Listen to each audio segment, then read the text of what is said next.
Opo, unahin natin itong latest Prof na anunsyo o pahayag na nagbitiw bilang chairman ng Senate Blue Ribbon Committee, itong si Senator Ping Lacson. Ano ho ba ang masasabi po niyo dito?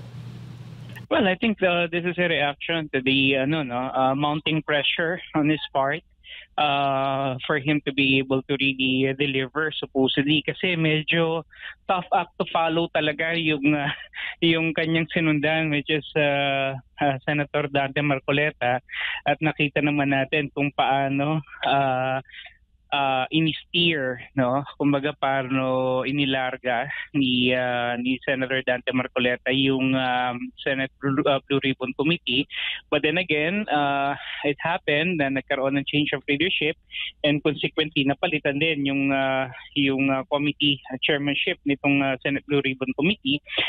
Ang nilagay nga rito is si Ping Lacson, ano? At the onset, many people were expecting that he will be true to his mandate, no? Pero mukhang nagiging malinaw na mukhang hindi niya kaya yung mga tao na nandito sa likod nitong napakalaking skandalo na to, no? Because even if there were already insinuations and actually direct allegations that pinpointed to Saldico and itong si Martin Romualdez, still walang ginawa yung kanyang committee, no, to even call them. And in fact, I think even before Zaldico resigned from the Congress, he even made the assertion na in-exercise nila yung interparliamentary courtesy, which I believe should have been set aside, no, for a very big and a very sabihin na nating significant controversy, scandal or fiasco kagaya nito, no? So doon pala nakikita na natin na mukhang hindi magiging maganda yung direksyon ng pagdinig na to under him. And then ito nga, biglang sinabi nila that it will be suspended, and I think it was suspended primarily because may mga nagbanggit na sa kanilang pagdinig, no, ng mga pangalan na hindi nababanggit before, particularly former Speaker Martin Romualdez. So I think I think ito yung ilan sa dahilan kung bakit siguro mas minabuti niya, no. Plus of course the public perception. I'm pretty sure naman that Ping Lacson is reading the comments or the pulse of the public, at kitang-kita naman natin kung paano siya siguro nababash ngayon sa social media, halimbawa, because of what he's doing.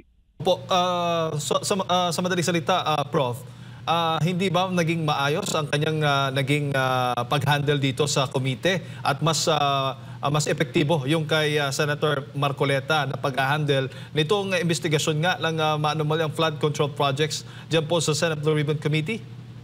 Yeah, actually kasi the way I see it, mukhang obviously may mga may mga paglilihis at may mga gusto siyang takpan dito sa pagdinig na to, no, na I think it's not really in the character. I mean, in fairness to Senator Lacson, was never really in his character to be like this. Pero I don't know what really happened. Maybe ganoon kalaki yung impluwensya nitong mga nasa likod nitong iskandalo na to the point that, even an upright man like Ping Lacson with this weight, no, with his principles and his demeanor, no, para lang paboran sila. And I think itong pagbibitiw niya na to, no, is more of a reaction perhaps doon sa siguro nga insurmountable pressure na nanggagaling hindi lamang doon sa mga kumakalaban sa decision niya, pero doon din sa mga tao na naglalayo na makuha yung protection nila ni Tito Sotto, no, ni Senate President Tito Sotto.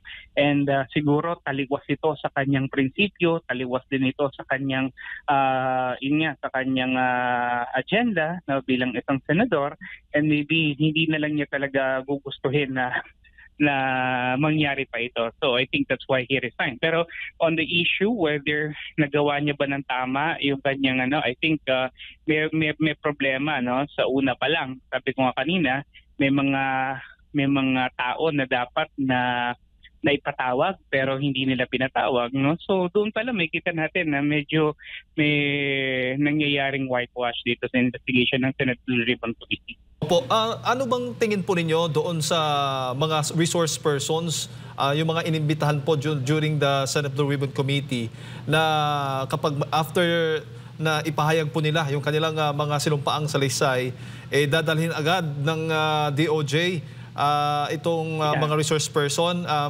Prof. At pero yung ibang senador gustong tanungin pero hindi po makatanong dahil nga po yun yung nagiging proseso nung nagdaang investigasyon. Ano po ba ang masasabi po ninyo doon?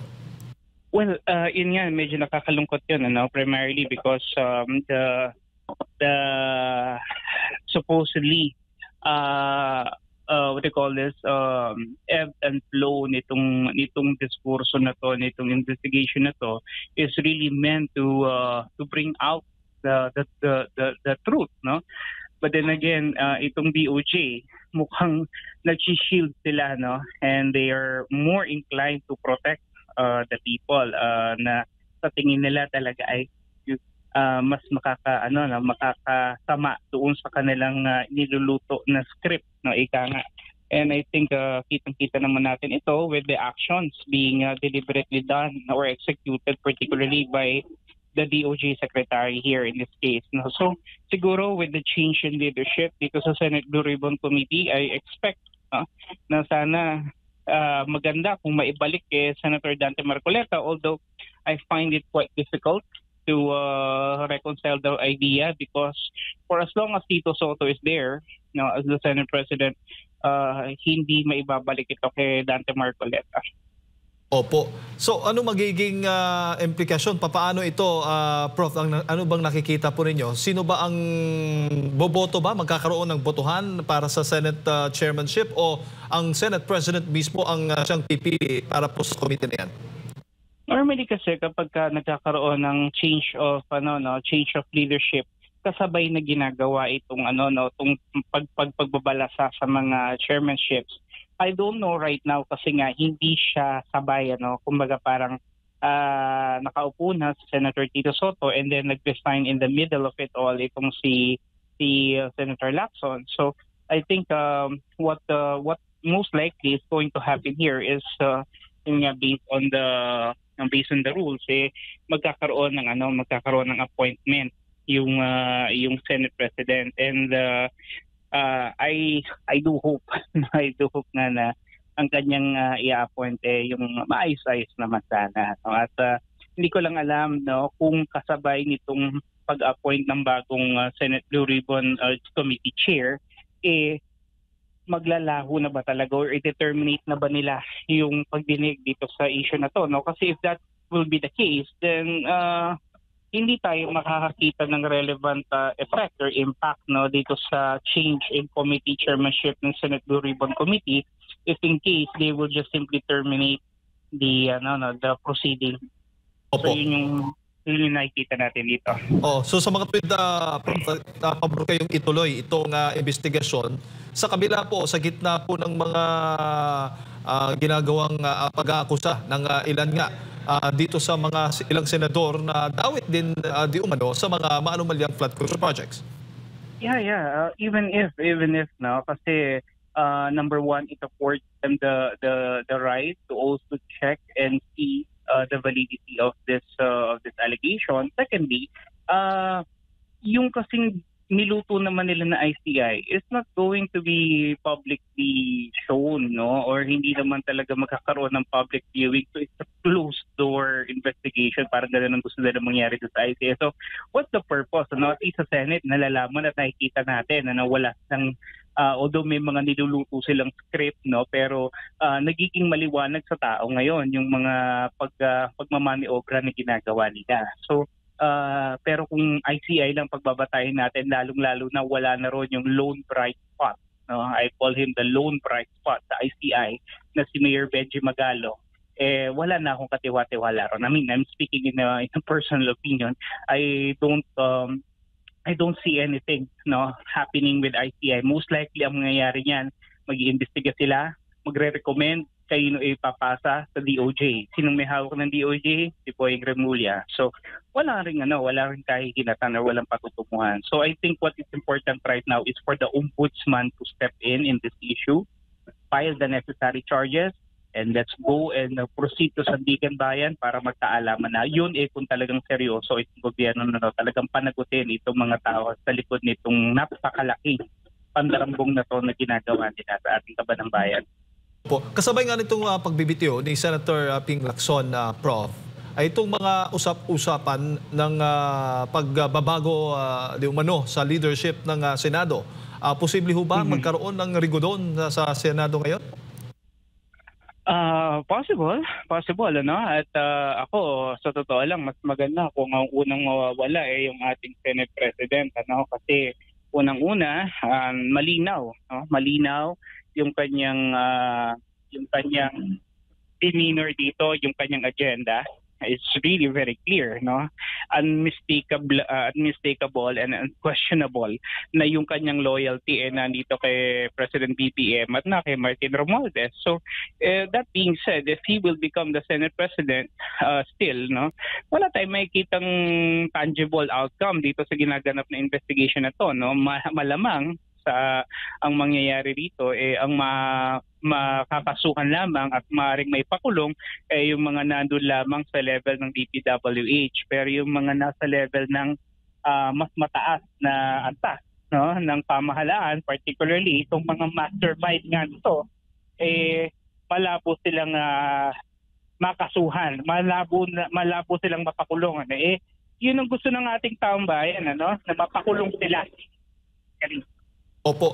May sapat ho bang bilang sa nakikita po ninyo ngayon dito sa Senado na posibleng pagbobotohan nga yung pagpapalit ng leader? Kasi usap-usapan, posible daw. Although ito ay itinanggi ni Senator Ping Lacson na walang koditang mangyayari o baga walang pagbabago o rigotong mangyayari dyan sa Senado, pero posibleng palitan daw itong si Senate President Tito Soto ni Senator Cayetano.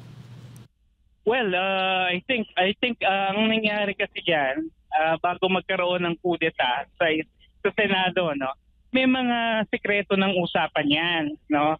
Mainly sa kanya-kanya nilang GC o kaya may mga secret meeting sila, no, na ginagawa to consolidate their position, no? Ibig sabihin, pag nagkaroon ng rigodon at nagkaroon ng kudeta, hindi siya nangyayari out of the blue. Okay? Kumaga, planado na yan at i-execute na lang on the day itself. No? So if ever this is true, then most likely itong mga pag-uusap na to ay maaring nangyari na nung nakaraang linggo, no? And probably we're seeing na maaari talagang mangyari na magkaroon tayo ng pagbabago sa liderato. And nakita naman natin doon nagbigay ng kanyang speech nung si Senator Chis Escudero last week. Nagtayuan yung maraming mga senador na nandito rin sa mayorya, no? Maaaring sila ay sumasang-ayon din sa kanyang mga sinabi. Opo, at kung maalala po ninyo, meron ding pahayag si Senator J.V. Ejercito na ngayon nasa mayorya na pinag-uusapan din ilan po sa mga kasamahan niyang lumipat sa minorya. Tama yun. Ano? And yun nga, sabi ko nga kanina, it will greatly depend doon sa dynamics ng nangyayari sa loob. Kung paano pa talaga nila to i-execute. Pero the way I see it, mas maganda kung magkakaroon ng pagbabago sa Senate leadership. It will really be very beneficial for us in case this will happen.